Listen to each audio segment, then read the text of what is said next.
अब आते हैं नए फाइलम पे। इसके बाद 11वां फाइलम कौन सा है? कॉर्डेटा। एनसीईआरटी ने क्या किया? एनसीईआरटी ने 11 फाइलम्स को ना 2 ग्रुप में बांट दिया, 2 ग्रुप में, और वो 2 ग्रुप दिए पेज नंबर 55 पे। टेबल 4.1 बनी है ना, उस टेबल में देखो 2 कॉलम बने हैं, एक तो कॉर्डेटा का कॉलम है और दूसरा नॉन कॉर्डेटा। इसका मतलब शुरू के 1 से 10 तक कौन है? Non Chordata. और 11वें नंबर का आ रहा है समझ में? 11वें नंबर का कॉर्डेटा है, 1 से 10 तक कौन है? Non Chordata. तो अब हम कौन सा पढ़ रहे हैं? कॉर्डेटा वो सारे एनिमल्स होते हैं जिनके पास होती है कौन सी कॉर्ड? नोटोकॉर्ड। कौन सी कॉर्ड? और यही बाद में चल के हड्डी बनती है, कौन सी? रीढ़ की हड्डी। तो ये नोटोकॉर्ड के बाद एक पतली सी गुलाबी लाइन जा रही है, पिंक लाइन, देखो ध्यान से, उसको बोलते हैं नर्व कॉर्ड। कौन सी कॉर्ड? जब आपका जन्म होता है ना, बर्थ के बाद, ये ही नर्व कॉर्ड आपकी स्पाइनल कॉर्ड बन जाती है। क्या बन जाती है? आपने सुना है स्पाइनल कॉर्ड? एक्चुअली क्या होता है, ज़्यादातर बच्चों को यही लगता है कि स्पाइनल कॉर्ड को रीढ़ की हड्डी कहते हैं। गलत है। रीढ़ की हड्डी को इंग्लिश में वर्टिब्रल कॉलम कहते हैं। उस वर्टिब्रल कॉलम के बीच में से न्यूरॉन्स का एक तार जा रहा होता है, पतला सा, उस पतले से तार को स्पाइनल कॉर्ड कहते हैं। क्या कहते हैं? हाँ, तो स्पाइनल कॉर्ड किससे बनती है? Nerve cord. अच्छा, गर्दन जो हमारी नेक है, यहाँ से खाना भी जाता है, यहाँ से पानी भी जाता है, यहीं से हवा भी जाती है। तो हवा और पानी का एक कॉमन रास्ता है ना, गर्दन, इसको फेरिंग्स कहते हैं। क्या कहते हैं? तो पता होगा आपको, फेरिंग्स वो कॉमन जगह है जहाँ से हवा और पानी दोनों जाते हैं। लेकिन इस फेरिंग्स पे ना पतले पतले निशान होते हैं, सिलवटें होती हैं, जैसे कपड़ों में सिलवटें होती है ना, वैसे इनको बोलते हैं स्लिट्स। क्या बोलते हैं? अब क्योंकि फेरिंग्स वाले इलाके में, तो इनको बोलेंगे फेरिंजियल गिल स्लिट्स। क्या बोलेंगे? फेरिंजियल गिल स्लिट्स, यानी फेरिंग्स वाले इलाके में पतले पतले निशान, फेरिंजियल गिल स्लिट्स, याद रहेगा। तो फेरिंजियल गिल स्लिट्स होते हैं। तो 4 चीज़ें हैं इसके पास, आपको याद रखनी है। एक तो नर्व कॉर्ड, दूसरी नोटोकॉर्ड, तीसरा फेरिंजियल गिल स्लिट, और एनस के बाद पूंछ। सुनो, जब कोई चीज़ बाद में होती है ना, जैसे तुम्हारे एग्जाम लेट हो जाते हैं तो क्या बोलते हैं? पोस्टपोन्ड हो गए। पोस्ट का मतलब क्या होता है? बाद। अब एनस के बाद पूंछ है तो बोलेंगे पोस्ट एनाल टेल। क्या बोलेंगे? पोस्ट। पोस्ट का मतलब क्या है? बाद में। एनल वर्ड कहाँ से आया? एनस से। तो एनस के बाद पूंछ है तो आप उसे क्या बोलेंगे? Post anal tail. तो 4 चीज़ें हैं जो कॉर्डेटा की खासियत है। बताओ वो 4 चीज़ें क्या क्या है? सबसे पहला नोटोकॉर्ड, दूसरा नर्व कॉर्ड, तीसरा फेरिंजियल गिल स्लिट्स, और चौथा पोस्ट एनाल टेल। ये 4 चीज़ें अगर हैं तो फिर फाइलम का नाम कॉर्डेटा है। लेकिन ये जो कॉर्डेटा है ना, ये 3 हिस्सों में बटा होता है। देखो जो टेबल है ना एनसीईआरटी में, उस टेबल के नीचे, उसी टेबल के नीचे ये लिखा है कि phylum Chordata is divided into 3 सब फाइला। मिला? कीर्ति, सब का मतलब क्या होता है? SUB सब। देशु, क्या होता है सब?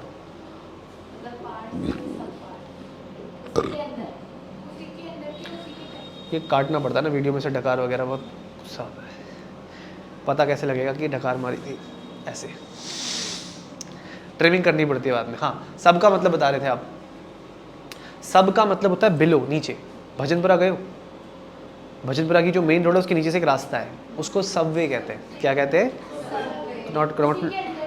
कनॉट प्लेस में भी तो ऐसा अंडरग्राउंड।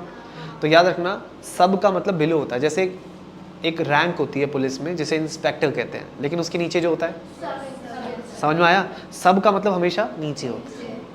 जैसे स्किन को बोलते हैं क्यूटेनियस, तो स्किन के नीचे सब क्यूटेनियस। तो सब का मतलब हमेशा क्या होता है? नीचे। तो अगर एक कैटेगरी है फाइलम, तो फाइलम के नीचे जो कैटेगरी है उसे क्या बोलेंगे? सब फाइलम। तो फाइलम कॉर्डेटा के कितने सब फाइलम है? 3। Urochordata, cephalochordata, vertebrata. दोबारा बोलो, यूरोकॉर्डेटा, सिफेलोकॉर्डेटा, वर्टिब्रेटा। तो कॉर्डेटा के अंदर 3 फाइलम आते हैं। अब ध्यान से देखो, जो वर्टिब्रेटा है वो ऐसा फाइलम, मतलब ऐसा सब फाइलम है जिसमें नोटोकॉर्ड बाद में रीढ़ की हड्डी बनती है। इन दोनों में नहीं बनती, ये दोनों ऐसे ही रह जाते हैं। ये पुराने ज़माने के कॉर्डेट हैं, यानी सबसे पहले कॉर्डेट्स। तो इनको बोलते हैं प्रोटोकॉर्डेट्स। क्या बोलते हैं? क्योंकि प्रोटो का मतलब क्या होता है? फर्स्ट। जैसे पहले जानवर, फर्स्ट एनिमल को क्या बोलते हैं? प्रोटोजोआ। वेरी गुड, क्या बोलते हैं? प्रोटोजोआ। तो ऐसे ही अगर कोई चीज़ पहली बार आती है तो उसके नाम के आगे क्या लगता है? प्रोटो। प्रोटो। तो ये पहले कॉर्डेट है, तो इनको आप क्या बोलेंगे? प्रोटोकॉर्डेट्स। प्राचीन हो गए ना, पुराने हो गए ये। और जो आज के ज़माने के कॉर्डेट है, नए कॉर्डेट्स, वो हैं वर्टिब्रेटा। वर्टिब्रेटा वो है जिनमें notochord will be replaced by vertebral column, यानी जो नोटोकॉर्ड है वो बड़े होने पर रीढ़ की हड्डी बन जाएगी। क्या बन जाएगी? Vertebral column. तो जिसमें नोटोकॉर्ड वर्टिब्रल कॉलम बन जाए वो कौन है? वर्टिब्रेटा। बोलो क्या है? तो क्या मैं ये कह सकता हूँ कि ऑल वर्टिब्रेट्स आर कॉर्डेट्स? कह सकता हूँ? कह सकता हूँ, क्योंकि सारे वर्टिब्रेट किस में आते हैं? बट क्या मैं ये कह सकता हूँ कि ऑल कॉर्डेट्स आर वर्टिब्रेट्स? नहीं। इसीलिए 55 के लास्ट पैराग्राफ में देखो लिखा हुआ है, all vertebrates are chordates but all chordates are not vertebrates. मिला? मिला? All vertebrates are chordates but all chordates are not vertebrates. मिला कि नहीं मिला पहले बताओ। और इसी एनसीईआरटी पे, मतलब इसी चैप्टर के एकदम लास्ट में आओ, क्वेश्चंस दिए हुए लास्ट में 60 पेज पे। तो उस क्वेश्चन में क्वेश्चन नंबर 9 होगा, एक 60 नहीं 62 पे होगा, 9, क्वेश्चन नंबर 9 देखो क्या लिखा है, all vertebrates are chordate but all chordates are not vertebrate, justify the statement. Justify मतलब आपको इस बात को सही साबित करना है, तो सही साबित कर सकते हैं, सिर्फ इतना लिखना है आपको कि वर्टिब्रेटा इज अ सब फाइलम ऑफ कॉर्डेटा, और फिर ऐसे बना देना, खाली ऊपर एक नाम लिखना, उसके नीचे 3 नाम लिख देना। इससे क्या साबित हो जाएगा? All vertebrates are chordates but all chordates are not. आया समझ में? जैसे all girls are students but all students are not girls, मतलब एक बड़ी कैटेगरी और एक छोटी कैटेगरी। तो यहाँ पे बड़ी कैटेगरी कौन है? कॉर्डेटा। और उसके अंदर छोटी कैटेगरी कौन है? कौन से ऐसे कॉर्डेटा हैं जो पहले आए? सबसे पहले प्रोटोकॉर्डेट्स, और वो 2 थे। कितने थे? 2। उनका नाम था यूरोकॉर्डेटा और सिफेलोकॉर्डेटा। ठीक है, तो आगे बढ़े। जो यूरोकॉर्डेटा है उसको ट्यूनिकाटा भी कहते हैं। क्या कहते हैं? ट्यूनिकाटा। इसीलिए पड़ा इसका नाम ट्यूनिकाटा, क्योंकि इसको किसी ने नहीं काटा, कोई मछली आके इसे खाती नहीं है। ये बड़ा बेस्वाद होता है। इसके ऊपर एक चिपचिपा प्रोटीन होता है जो झाग बनाता है। झाग को इंग्लिश में बोलते हैं लेदरी, लेदरी मतलब झाग। तो झाग वाला प्रोटीन होता है इसके ऊपर, उस प्रोटीन का नाम है ट्यूनिसिन प्रोटीन। कौन सा प्रोटीन? हाँ। और ये थोड़ा अजीब है। अजीब कैसे? देखो, हमने शुरू से ये सीखा है कि जानवर वो जो दौड़े भागे एक जगह पे रुके ना, वो है जानवर, मोटाइल कैरेक्टर। लेकिन यहाँ पे हमें देखने को फिर से क्या मिला? Sessile character. सेसाइल मतलब फिक्स, एक ही जगह पे फिक्स्ड। तो ये एक जगह पे फिक्स्ड होता है, समुद्र के अंदर पानी के नीचे एक जगह पे फिक्स्ड होता है। कौन? यूरोकॉर्डेटा।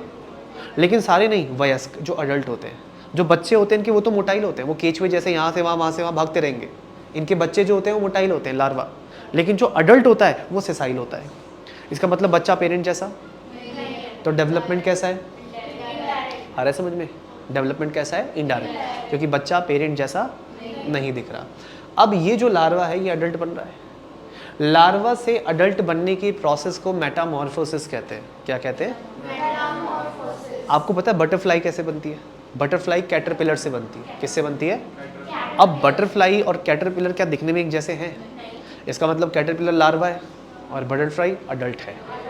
तो इसका मतलब कैटरपिलर से बटरफ्लाई बनना इज मेटामॉर्फोसिस। क्या बोलेंगे इसको? मेटामॉर्फोसिस। समझ में आ रहा है? इसको हिंदी में बोलेंगे कायाकल्प हो जाना, एकदम चेंज हो जाना। क्या ये बात समझ में आ रही है? तो अगर किसी की पर्सनालिटी एकदम चेंज हो जाए, वो कल को पहचानने लायक ना रहे, जैसे आज कीर्ति है, कल को मान लो 5-6 साल बाद ये दीपिका पादुकोण जैसी हो गई एकदम, तो कोई कहेगा इसको यार ये तो वही है, नहीं पहचानने में आएगी ना, तो हम क्या बोलेंगे? कीर्ति का क्या हो गया? मान ले अगर हो गया ये, फिर एग्जाम्पल चल रहा है यार, एग्जाम्पल। हे भगवान, एग्जाम्पल चल रहा है, इतना सीरियस मत लो इसको, मैं एग्जाम्पल दे रहा हूँ। तो हम बोलेंगे कीर्ति का हो गया मेटामॉर्फोसिस। क्या हो गया? हो सकता है अगर तुम एक अच्छे ब्यूटी पार्लर में जाओ, पैसे खर्च करो, हाँ बहुत कुछ कराना पड़ेगा, ठीक है, ज़्यादा कुछ नहीं, बस शक्ल चेंज करानी है तो मजाक कर रहा हूँ, ये छोड़ो सारी बातें। बस कहने का मतलब ये है कि जब बहुत ज़्यादा चेंज आ जाए पर्सनैलिटी में, एकदम शक्ल सूरत बदल जाए, तो उसे मेटामॉर्फोसिस कहते हैं। क्या कहते हैं? मेटामॉर्फोसिस। यूरोकॉर्डेटा का जो लार्वा होता है ना, वो मोटाइल होता है, वो एक जगह नहीं रुकता, वो ऐसे तैरता रहता है, भागता रहता है। लेकिन जो अडल्ट होता है वो एक जगह पे स्थिर होता है, फिक्स्ड होता है। तो जो फिक्स्ड होगा उसे क्या बोलेंगे? सेसाइल। लार्वा की पूंछ में नोटोकॉर्ड होती है, लार्वा की पूंछ में नोटोकॉर्ड होती है, और अडल्ट उस नोटोकॉर्ड को खो देता है, अडल्ट के पास नहीं होती। अब मुझे ये बताओ, नोटोकॉर्ड होना एडवांस फीचर है कि प्रिमिटिव फीचर है? एडवांस फीचर है, क्योंकि इससे पहले वाले फाइलम में तो थी नहीं नोटोकॉर्ड। मतलब नोटोकॉर्ड होना डेफिनेटली एक एडवांटेज है। जैसे एग्जांपल के लिए आजकल के मोबाइल फ़ोन्स में वाईफाई होना एक फीचर है, लेकिन आज से 7-8 साल पहले वाईफाई नहीं आता था फ़ोनों में, या शायद मतलब बहुत कम फीचर्स होते थे। तो अगर कोई कंपनी आज की डेट में ऐसा फ़ोन निकालती है जिसके कुछ फीचर्स उन्होंने कम कर दिए, तो हम क्या कहेंगे, उन्होंने अपने डिवाइस को और बढ़िया कर दिया कि बेकार कर दिया? बेकार कर दिया। जो फीचर्स थे वो तो हटा ही दिए। तो याद रखना, जब कोई आगे बढ़ता है, लाइफ में तरक्की करता है, तो उसे कहते हैं प्रोग्रेस। क्या बोलते हैं? प्रोग्रेस। और जब कोई पिछड़ जाता है, बर्बाद हो जाता है और बेकार हो जाता है, तो उसे कहते हैं रेट्रोग्रेस। क्या कहते हैं? रेट्रोग्रेस। क्योंकि लता मंगेशकर, मोहम्मद रफ़ी, किशोर कुमार, ये सब सिंगर हैं जो पास्ट में हुआ करते थे, अब तो नहीं है इस दुनिया में, और इनके गानों को रेट्रो सॉन्ग्स कहते हैं। क्योंकि रेट्रो का मतलब होता है पुराना, बोलते हैं ना रेट्रो लुक। अब जैसे बेल बॉटम वाली जीन्स फिर से फैशन में आ गई है, तो वो रेट्रो लुक है। रेट्रो मतलब पुराने ज़माने का फैशन। तो याद रखना, अगर आगे बढ़ रहे हैं तो बोलेंगे प्रोग्रेस, पिछड़ रहे हैं तो रेट्रोग्रेस। तो ये जो मेटामॉर्फोसिस हुआ है ये प्रोग्रेसिव नहीं है। प्रोग्रेसिव मतलब तरक्की नहीं हो रही, उल्टा और पिछड़ रहे हैं।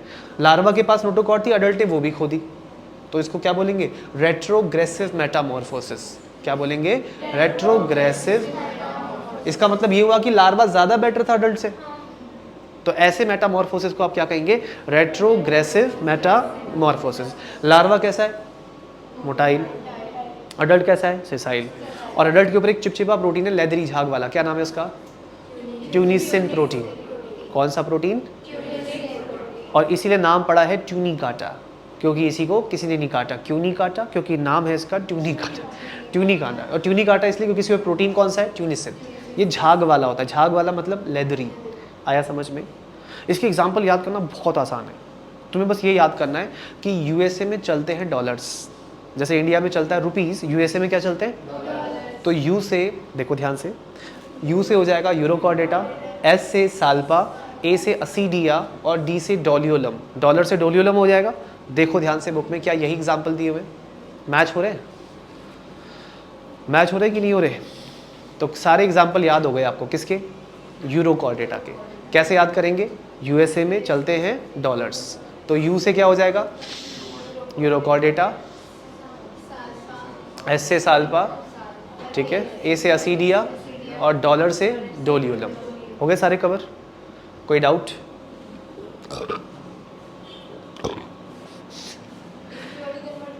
हाँ,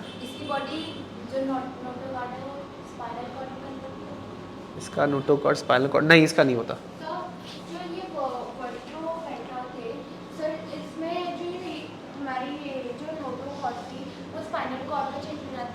ये क्या बोल रही है ये? पानी मारो उसके मुंह पे थोड़ा सा, दोबारा बोल, दोबारा जो बोला अभी। जो नोटोकॉर्ड होती है इनकी, हाँ, वो स्पाइनल कॉर्ड में चेंज लाओ कुछ पानी दो इसको थोड़ा सा। पानी नहीं चाहिए। नोटोकॉर्ड वर्टिब्रल कॉलम बनती है, तू उसे स्पाइनल कॉर्ड क्यों बना रही है? नहीं, हमारे पास भी होती है ना। आप देखो, अगर लाइफ में आगे बढ़ना है ना कीर्ति, बी अ गुड लिसनर। आपने सही से सुना नहीं एक्चुअली। मैंने क्या बोला था? मैंने ये बोला था कि नर्व कॉर्ड स्पाइनल कॉर्ड बनती है। तुम क्या बोल रही हो? नोटोकॉर्ड स्पाइनल कॉर्ड बनती है। एकदम गलत बात कह रही हो तुम। तुम्हारा क्वेश्चन ही गलत है, सोचने का तरीका ही गलत है। सुनना ध्यान से मेरी बात को। जो नोटोकॉर्ड होती है वो वर्टिब्रल कॉलम बनती है, और जो नर्व कॉर्ड होती है वो स्पाइनल कॉर्ड बनती है। और ये क्योंकि सबसे पहले कॉर्डेट है, तो तुम इनसे उम्मीद नहीं कर सकते ज़्यादा बेटर होने की। उल्टा ये बेचारे तो पिछड़ गए। तो इनके मेटामॉर्फोसिस को क्या बोल रहे हैं? Retrogressive Metamorphosis. अब बताओ डाउट क्या है? खत्म? डाउट ही खत्म। तो ऐसे ही होता है। So always be a good listener. अगर साफ सुनोगे तो सही सोचोगे, सही सोचोगे तो कन्फ्यूजन नहीं होगी, ठीक है? इसीलिए हमेशा सीखते वक्त दिमाग शांत होना चाहिए।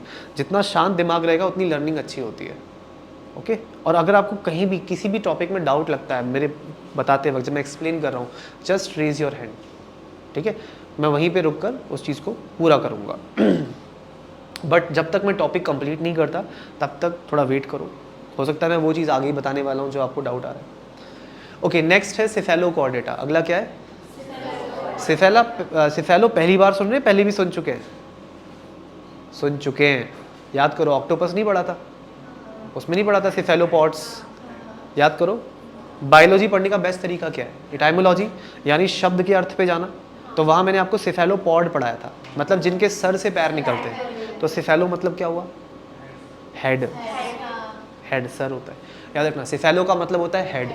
और जिनके सर से पूंछ तक नोटोकॉर्ड हो, कहाँ से? सर से पूंछ तक नोटोकॉर्ड हो, वो होते हैं सिफेलोकॉर्डेटा। देखो एनसीईआरटी में लिखा हुआ है, they have notochord from head to tail, है ना, लिखा है इसमें सिफेलोकॉर्डेटा में। और इसमें ये भी लिखा होगा notochord persist through out their life, Cephalochordata में लिखा हुआ है, उसी पे 55 पेज पे थोड़ा सा लिखा हुआ है। सेफेलोकॉर्डेटा के बारे में एनसीईआरटी में ज़्यादा नहीं लिखा, बस थोड़ा सा लिखा है कि notochord persist through out their life. मिला? ढूंढोगे तो मिल जाएगा। मिल गया? जिसको मिल गया दूसरे को बताओ। हाँ, तो परसिस्ट बेटा, ये जो शब्द है परसिस्ट, इसका मतलब होता है परमानेंटली एग्जिस्ट। दो चीज़ें मिला दो, परमानेंट, एग्जिस्ट, क्या बना? परसिस्ट। तो कोई चीज़ अगर हमेशा रहे तो आप कहेंगे वो परसिस्ट है। क्या है? तो इनके पास देखो, इनकी तो बेचारों की गायब हो गई थी, क्या? नोटोकॉर्ड। लेकिन इनकी नोटोकॉर्ड जीवन भर रहती है। जिनकी नोटोकॉर्ड जीवन भर रहती है वो होते हैं सेफेलोकॉर्डेटा। क्या होते हैं? इसीलिए किताब में क्या लिखा है? Notochord persist through out their life. इनकी एग्जाम्पल याद करने की ट्रिक है बाल, क्योंकि सर पे क्या निकलते हैं? बाल। सेफेलो मतलब तो सर होता है और सर पे क्या आते हैं? बाल। तो बाल से याद कर लो, ब्रैंकियोस्टोमा, एम्फियोक्सस, लेंसलेट। बड़े आराम से। कितना आसान था? कुछ था इसमें? थोड़े नए नाम हैं, एक दो बार बोलोगे तो याद होंगे, ऐसे नहीं। दोबारा बोलो। बी से ब्रैंकियोस्टोमा, ए से एम्फियोक्सस और एल से लेंसलेट। लेंसलेट ये एग्जाम्पल है, ठीक है? किसके एग्जाम्पल है? फैल। अब ये जो अगला फाइलम है वर्टिब्रेटा, इसे मैं अगली क्लास में कराऊंगा, ठीक है? तो आज के लिए इतना ही रखें, बाकी का नेक्स्ट क्लास में।